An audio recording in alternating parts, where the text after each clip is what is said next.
I feel like I'm losing my mind.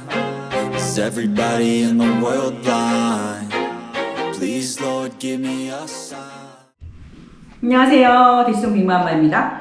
오늘은 수학학원을 운영하고 계시는 원장님의 초대로 학원에 이제 2028 입시의 변화에 대한 설명을 하려고 왔습니다.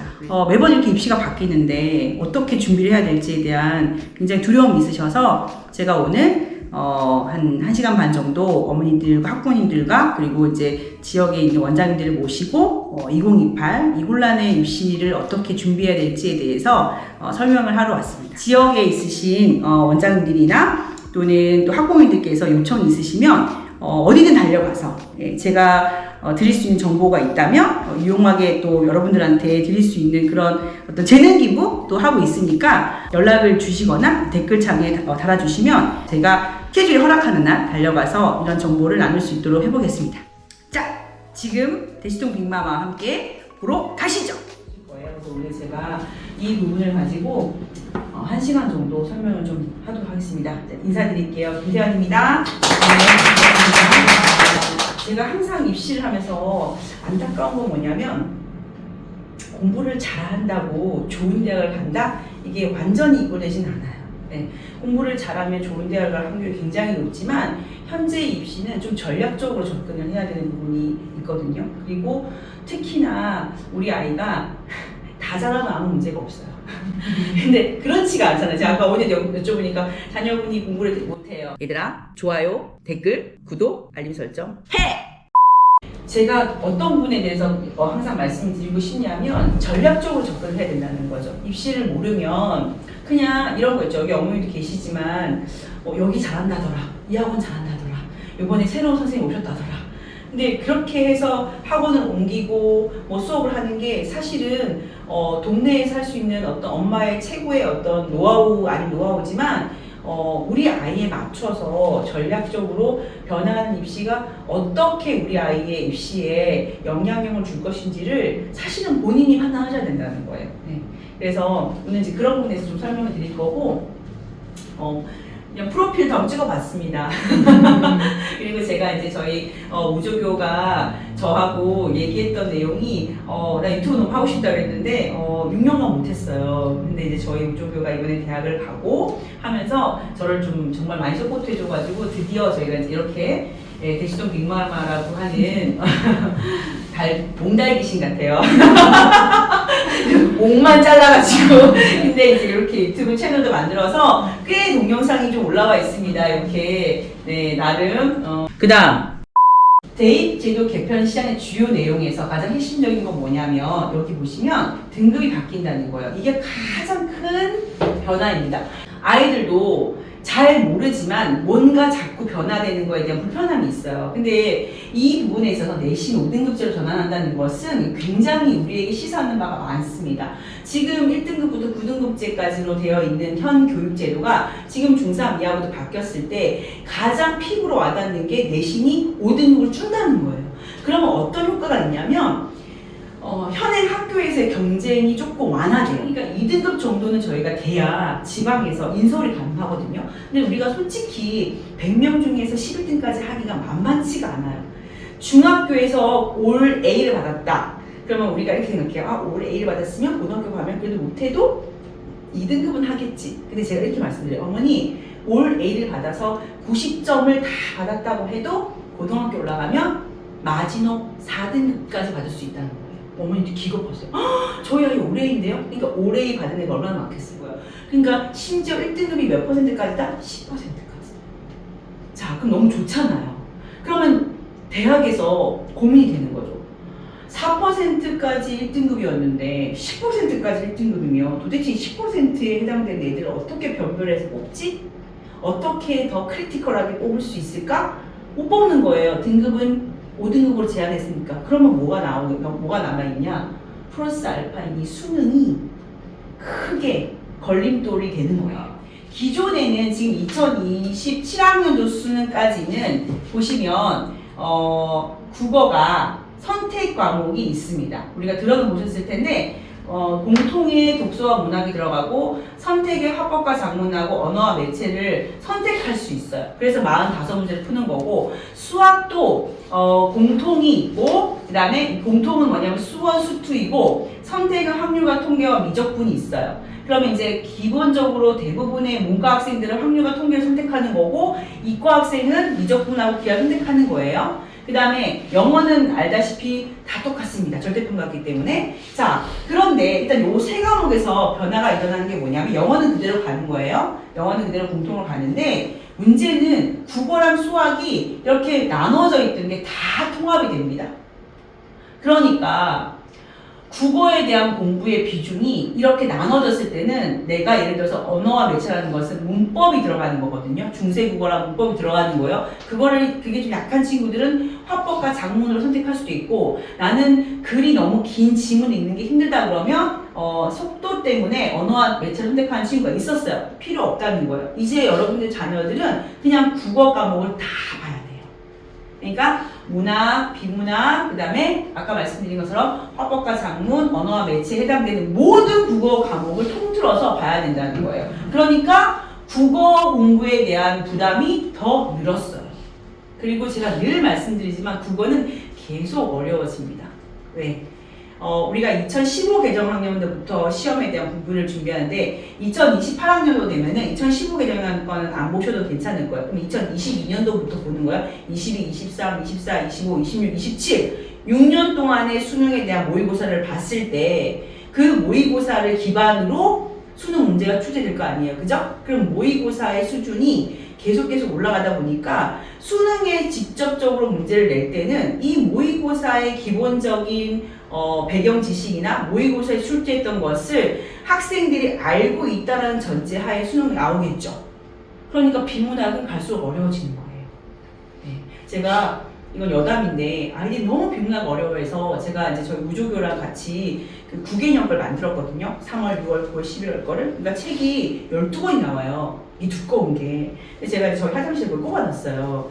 좀 변태 같은데 전 약간 이렇게 활자 중독이어서 뭘 안 읽으면 되게 불안해요. 그래가지고 화장실에 앉아가지고 오늘 아침에 어제 아침에 이게 있는데 갑자기 약간 유레카처럼 애들을 이거를 그냥 신문처럼 읽혀야 되겠다라는 생각이 드는 거예요. 그래서 제가 너무 기뻐가지고 오늘 애들 만나가지고 얘기해서 얘들아 매일 한 지문씩 매일 한 토픽씩 읽으면 1년이면 365개잖아? 너희가 1학년 때부터 3학년 때까지 읽으면 거의 1000개의 지문을 읽는 거야. 얼마나 대단해 그랬더니 뭐가요? 그래서 너무 실망했어요. 어쨌든 그래서 국어는 굉장히 광범위한 범위의 공부를 차근차근 하지 않으면 한 달, 2달 공부해서 성적이 오를 수 없는 정말 대표적인 과목이 돼버렸어요.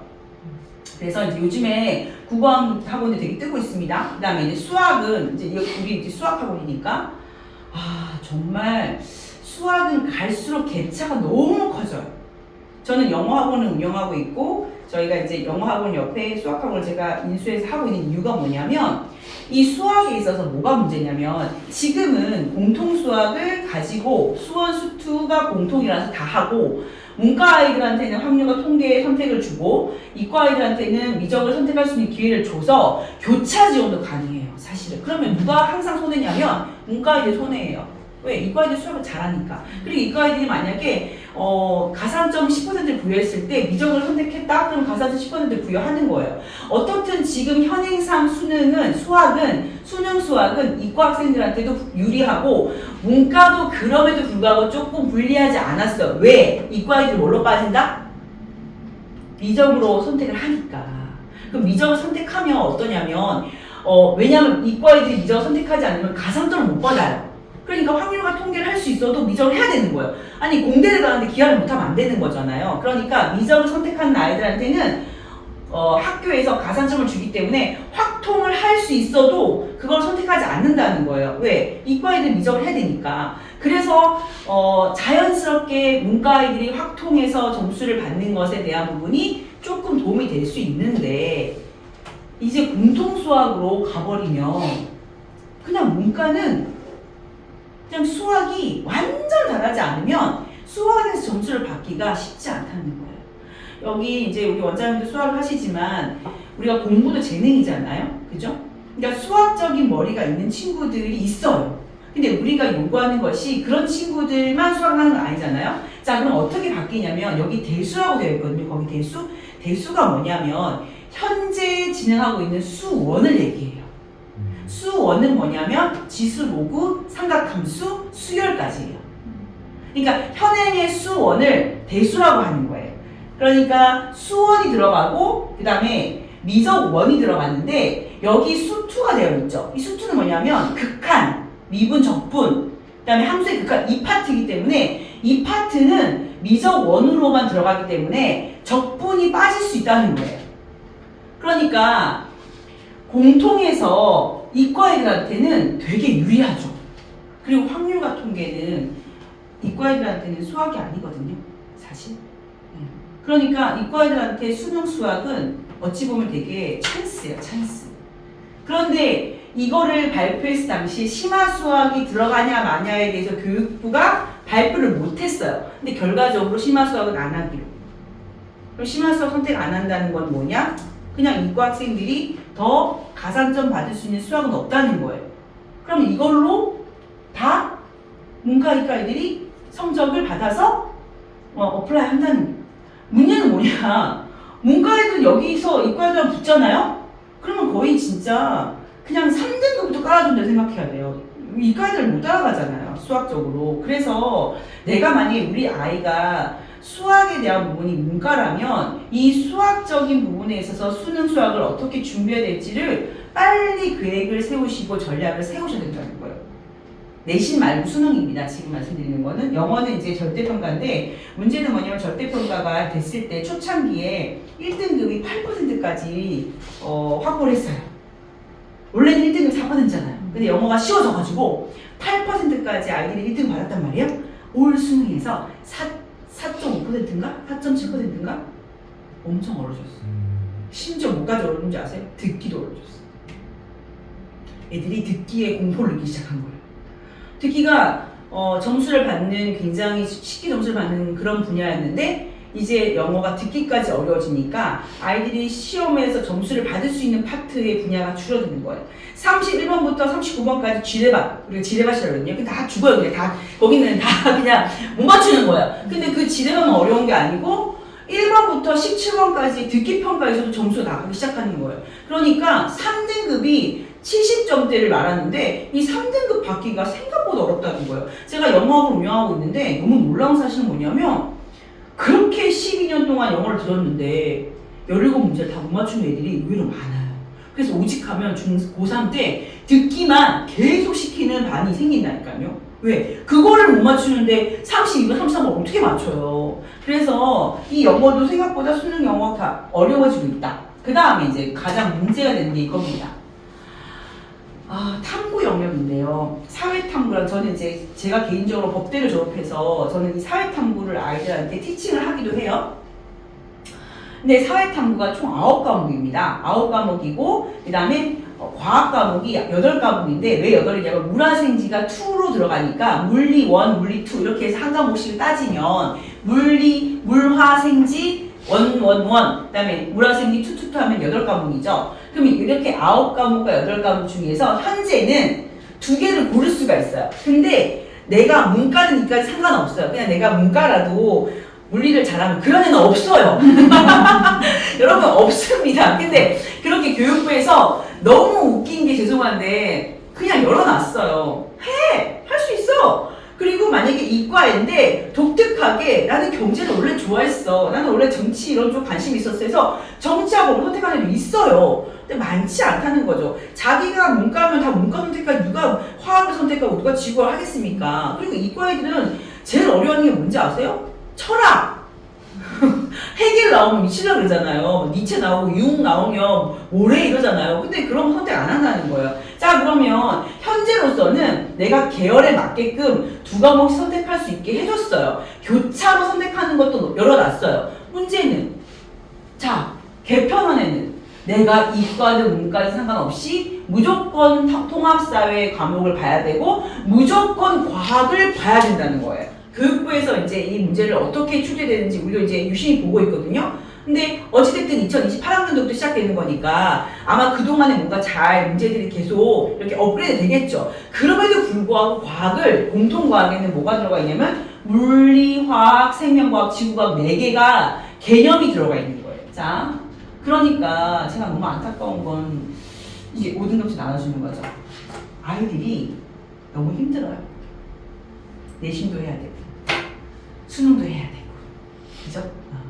그리고 수능을 하자니 기존에 있는 이 방식으로는 공부하기 만만치 않고 내신도 사실은 1등급, 2등급 받는 게 우리가 생각할 때는 등급이 넓어졌지만 또 현실에서 학교를 갔을 때 내신 등급 받는 게 또 좀 만만치가 않거든요. 그래서 아이들이 굉장히 이 입시를 다 접하게 되면 굉장히 혼란스러워요. 그리고 또 하나 우리가 내신 성적을 볼 때 시험만 치는 게 아니거든요. 수행평가. 수행평가 사람 죽이죠.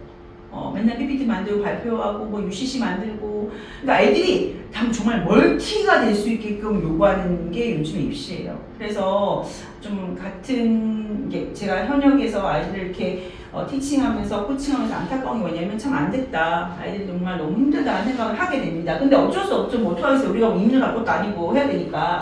자, 그래서 교사의 평가능력, 이제 평가능력이 강화되는 게 뭐냐면, 이게 뭐냐면, 교사가 써주는, 우리 그런 들어보셨죠? 생활기록부. 영원히 남죠? 여러분 되게 중요합니다. 우리 다 남아있어요. 한번 껴보세요. 나 절대 아니에요. 어머님은 고개 돌려하시는데, 제가 우리 우조교 중학교 때 내신 생활기록부를 엊그제 정리가 찾았어요. 중학생이 생활기록부 40장이야. 너무 열심히 써놨더라고요. 와. 그리고 뭐 행특이 20줄? 30줄 뭐야 되는 행특이. 그러니까 행동 특성, 담임 선생님 써주시는 거. 그런 것들이 영원히 남거든요. 정말 이게 우스갯소리인지 모르겠지만, 시부모님들 중에서 의식 있는 부모님들은 자녀의 배우자를 구할 때, 자녀 배우자를 이렇게 만나게 되면, 초등학교, 중학교, 고등학교 생활기록부를 떼올 수 있냐고 물어본대요. 요즘 너무 학폭이 많고, 요즘에 문제가 많으니까 네가 어떻게 살았는지 모르니까 너의 생활기록부라도 봐서 너의 살아온 흔적을 보겠다라는 어머니들이 의외로 많으시답니다. 근데 이건 개인정보이기 때문에 본인이 아니면 절대 못 돼가잖아요. 그래서 그런 내용들이 올라와요. 시어머니가 되실 분이 생활기록부를 뽑아오라는데 이 결혼 이 결혼 정말 해야 될까요? 그 막 댓글에 미친 거 아니야? 그래서 가지 마세요. 이렇게 막 댓글에 저 봐서. 근데 저는 한편으로 저도 자녀가 있는 입장에서 아니 우리 아들이 우리 딸이 누군지 알고 그 새끼를 삐 나오죠 또 방송에서 그 새끼를 데리고 와서 걔가 어떻게 살았는지 어떻게 알아요? 그 정말 생활기록부 선생님이 예를 들어서 뭐 본인 위주의 어떤 뭐 삶을 살았다 예를 들어서 만약에 돌려서 뭐 선생님이 굉장히 머리 써서 얘기해 머리 써가지고 협동심은 강하나 때로 자기 주장이 강하여 무슨 뜻이에요? 지색깔이 강하다 말잖아요. 그리고 과도한 경쟁 의식으로 자기 관리가 좀 어려울 때가 있다. 무슨 얘기예요? 성인 들었던 얘기잖아요. 과도한 경쟁 의식으로 그렇게 그 한 줄 한 줄에 써 있는 거를 보면서 이 아이를 평가할 수밖에 없다는 거예요. 그런데 그게 결국 교사의 평가 영향이 강할 수밖에 없다는 거죠. 생활기록부가 결과적으로 학생부 종합전형에서 굉장히 메인이니까. 그래서 제가 애들한테 얘기하잖아요. 학교에 가서 여러분 너무 지금 여러분들 자녀가 이렇게 수업돼서 좋겠어요. 다 앉아가지고 하나도 놓치지 않겠다. 근데 우리 애들 어떻게 해요? 거의 문어다리처럼 이렇게 문어다리처럼 누워있죠 이렇게. 그리고 애들 막 자기 공부 안 하고 싶은 과목은 안 하잖아요. 그러니까 우리가 교사의 어떤 지위나 교사의 어떤 그런 위치가 자꾸 떨어진다는 게 뭐냐면 현역의 선생님들이 너무 화가 나는데 뭐라고 하면 동영상 찍어가지고 친구야. 그러니까 오히려 학원 선생님이 더 소리 지르죠. 학원은 지가 돈 내고 왔으니까 나무라도 뭐라고 할 수가 없어. 그러니까 하지 마! 이렇게 되는 거예요. 근데 학교는 의무교육이니까 선생님한테 함부로 하는 거예요. 어쩔 건데 이렇게 되는 거죠. 그런데 고등학교 올라가면 그런 상황은 안 된다는 거예요. 그래서 제가 애들한테 그래. 너네가 정말 졸리면 그 다이소 가면 이렇게 눈동자 있는 안경이 있어. 그거라도 쓰고 자. 왜냐하면 되게 우스갯소리지만 선생님이 여기 수업을 하고 있는데 감히 내 수업에 잠을 짰고 그 선생님 사람인지라 세부 특기 능력에 좋게 써주기가 쉽지 않아요. 근데 공부를 되게 못하지만 열심히 듣잖아요? 그럼 사람 마음이 어때요? 정말 공부만 좀 잘했으면 좋겠다. 그래서 되게 선생님이 선생님이 할 수 있는 최선의 방식으로 생활기록을 써준다는 거예요. 제가 이것도 나중에 저희 나중에 컨텐츠 올릴 건데, 전 정말 9등급 친구인데 전교에서 320명인데 319등 하는 친구를 4년제 대학 보낸 경우가 있었어요. 그 친구가 너무 성실해서 모든 교과목 선생님들이 그 세특에다가 이 친구의 성실성과 책임감을 다 써주셨어요. 그래서 대구대학교, 그러니까 인성을 많이 보는 학교에 도시행정학과에 들어갔어요. 9등급인데. 그게 학종의 묘미라는 거예요. 공부는 좀 못하지만 남을 배려하고 성실하고 수업 시간 열심히 듣고 9등급이라고. 야간 자율수 한 번도 안 빠지고 9등급인데 11시까지. 얼마나 안 되겠어요. 11시까지 9등급이 공부하느라고. 그리고 야간 자율수의 문단속 부장이었대. 거기 써있어요. 문단속 부장. 문단속 부장이 뭐냐면 야간 자율수 끝나면 문단속하고 가는 게 문단속 부장이야. 근데 하루는 이 친구가, 이 학생이 몸이 안 좋아서 조퇴를 하였지만 다시 문단속하는 시간에 와서 문단속하고 갔대. 11시에. 그래서 모든 아이들이 이 친구의 책임감에 굉장히 놀라워 감탄했다. 그게 써있었어. 생기부에. 그렇게 된다는 게 교사 역량인 거죠. 교사가 쓸 수 있는, 어때요? 굉장히 중요한 이 친구에 대한 한 줄이잖아요. 그래서 제가 애들한테 학교생활 열심히 해라. 학교생활 열심히 해라. 선생님만 잘 보여라. 리액션 잘해라. 이게 여러분이 이렇게 해주면 제가 막 신나고 좋아하잖아요. 근데 여러분들이 막 뭐야 저 여자 지 말만 하고 이러면 제가 여기 별로 물이 안 좋구나 이렇게 된다는 거야. 사람의 인지상정이잖아요. 근데 우리 아이도 마찬가지라는 거죠. 공부를 좀 못해도 성실하고 반듯하고 열심히 들으면 선생님이 뭐라도 하나 더 주려고 그러고 뭐라도 하나 알려주려고 하는 게 이 교사 역량이 너무 중요합니다. 왜 우리는 학생부 종합전형이라는 것이 좋은 대학일수록, 우리가 인서울에 있어서 중경외 시일수록 교과전형보다 학생부 종합전형은 훨씬 더 비중이 많아요. 그래서 저는 그래요. 얘들아, 이거 돈 안 드는 거잖아. 열심히 수업 듣고 선생님 말할 때 고개 끄덕거리고 잘 못해도 손 들고 인사 잘하고, 이게 뭐 돈 드는 거야? 너희들이 몇십만 원, 몇백만 원 주고 컨설팅 받는 건데 그게 훨씬 중요해 라고 제가 늘 얘기하거든요. 네. 그래서 이 교사 역량은 제가 좀 말씀드리고 싶은 게 뭐냐면, 정말 성적과 직결되는 거와도 문제가 있겠지만 입시와 되게 직결되는 게 교사의 역량입니다.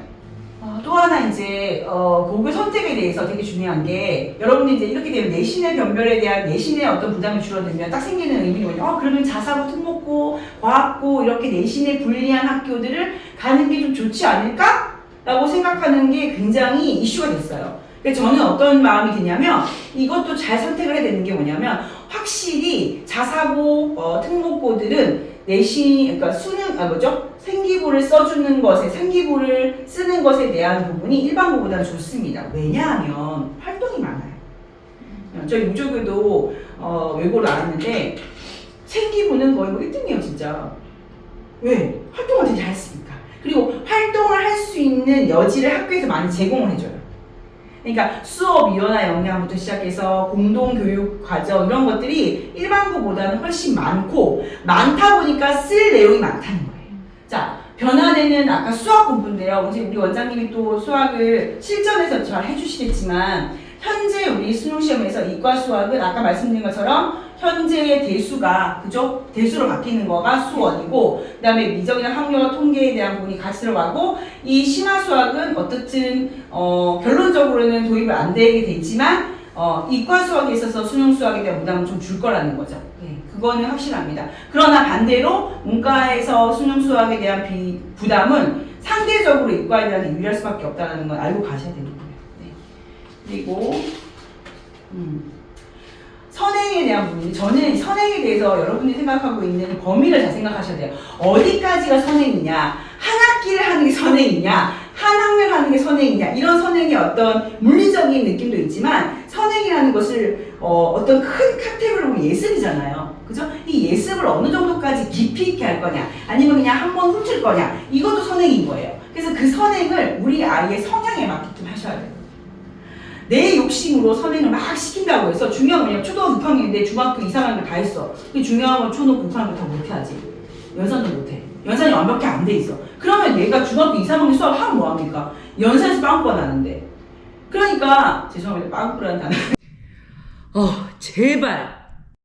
구멍이 나잖아요. 그러니까 우리 아이의 성향과 우리 아이의 수준에 맞는 선행을 잘 해야지 무조건 야 의대 가려면 중학교 때 수원수 다 끝내야 돼. 근데 얘가 그런 능력이 안 되면 이 아이에 맞게끔 가야 되는 게 선행이 의미하는 거라는 거죠. 그러니까 절대적인 선행은 없다는 거예요. 내 아이의 성향과 내 아이의 자질과 그죠? 내 아이가 살고 있는 지역에 있어서 선행을 선택해야지 막 그거를 막 대치동 엄마들 그렇게 하는데 막 목동 엄마들 그렇게 하는데 그렇다고 우리 목동 갈 수는 없잖아요.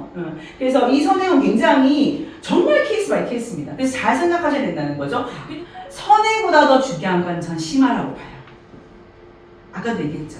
많은 책을 읽는 것도 중요하지만 깊이 있게 읽는 책이 중요한 거고, 많은 글을 읽는 것보다 한 글을 되게 고민하면서 읽는 게 중요한 거고, 많은 수학 문제 푸는 것보다도 한 문제를, 제가 저희 그 포항공대 수석 졸업하신 선생님이 계셨는데 그 선생님이 밥 먹다가 그런 얘기 하더라고요. 근데 어떻게 보면 수학을 잘하셨어요? 했더니 자기는 문제를 풀 때 안 풀리면 답안지를 안 보고 2달까지 견뎌봤대요.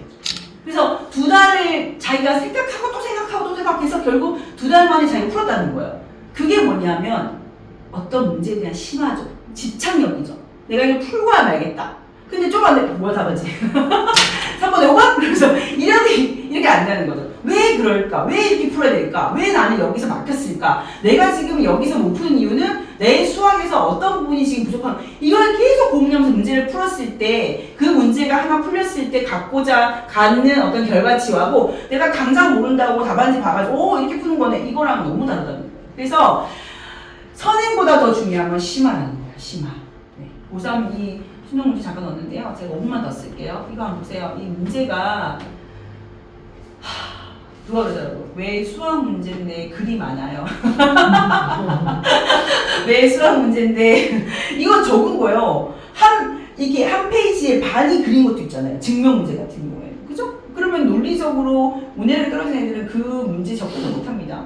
네. 이게 풀이에요. 정답. 문제는 이건데 풀이가 이거죠. 풀이가. 네. 이렇게 이런 논리적 구조를 가지고 문제를 풀어가야 된다는 거고, 그 다음에 국어도 마찬가지입니다. 이거 이번에 8번부터 11번까지 과학 지문이었는데 데이터 처리에 대한 난이도 상이어서 되게 어려워요. 과학 기술 지문이 굉장히 어렵습니다. 우리가 과학 지문도 어려운데 과학 기술 지문이 굉장히 어려워졌어요. 그래서 이런 이제 요게 그 과학 기술 지문을 이렇게 문단별로 따라놓은 건데, 제가 늘 얘기해요. 어머니 진짜 집에 가서 수능 모의고사 수능 그냥 2024학년도 수능 치면 문제가 다 나와요. 제발 한 번을 좀 풀어보세요. 그래요. 국어잖아요. 글이잖아요. 제가 재밌는 얘기 드릴게요. 국어는요 문해력이죠. 독해력이죠. 제가 어제 저희 남편이 고지혈증 있어가지고 약을 받아왔는데 약 설명서를 저도 주면서 야 이거 읽어봐라. 근데 약 설명서가 이만한 종이에 빽빽 이렇게 써있는 거예요. 그거 먹다가 죽었어요. 그거 읽다가 해석이 안 돼가지고. 그래서 제가 그냥 부작용이 있대. 제가 그러고 말았어요. 원래 좀 어지럽고 토할 수도 있대. 그게 아니 그 말하려고 이렇게 많은 글을 썼니? 그래서 그게 뭐 있어 성분 분석표가 앞뒤로 빡빡하더라고. 근데 우리 그런 걸 잘 안 읽잖아요. 근데 그런 글이 시험에 나올 수 있는 글이라는 거예요. 보험 여러분 보험 약간 읽어보셨어요? 뭔 말인지 모르잖아요. 그냥 우리 보험하면서 알았어 얼마 내라고 이렇게 자동이체 얼마 이렇게 하지 그 보험 약간 꼼꼼하게 안 읽어보시죠? 근데 그런 것들이 결과적으로 우리가 이해해야 되는 상식적인 글이라는 거예요. 그래서 글이 어렵다는 게 아니라 우리가 그런 글들을 읽는 연습을 하지 않기 때문에 이게 어렵다는 거죠. 근데 그게 이제 결과적으로 독해 문제 나온다는 겁니다. 자, 그래서 제가 한 5분 정도 조금 오버했는데 결론은 이거예요. 내신에 대한 비중이 줄기 때문에 5등급에 대한 것은 굉장히 줄어드는 것은 우리 입장에서는 좀 좋을 수 있지만 문제는 뭐냐? 그거로 인해서 수능에 대한 비중이 커지기 때문에 그 수능에 대한 비중에 대한 것을 지금부터 어떻게 준비해야 될지를 중3 이하 친구들 고민해봐야 되는 거고, 그리고 거기에 또 플러스 알파 자기가 가려고 하는 진로와 적성에 대한 부분을 명확하게 해줄수록 굉장히 생활기록부에서 유리하다라는 겁니다. 제가 할 수 있는 역량에서 제가 할 수 있는 그런 위치에서 또 영어도 또 우리 입시도 또 이런 콘텐츠도 잘 만들어 보려고 애쓰고 있으니까 많이 응원해 주시고 유튜브에 구독, 좋아요, 알림 설정, 댓글이에요. 조태구알 조태구알은 조태구알은 사랑이래요. 그래서 좀 부탁드리겠습니다. 네, 감사합니다.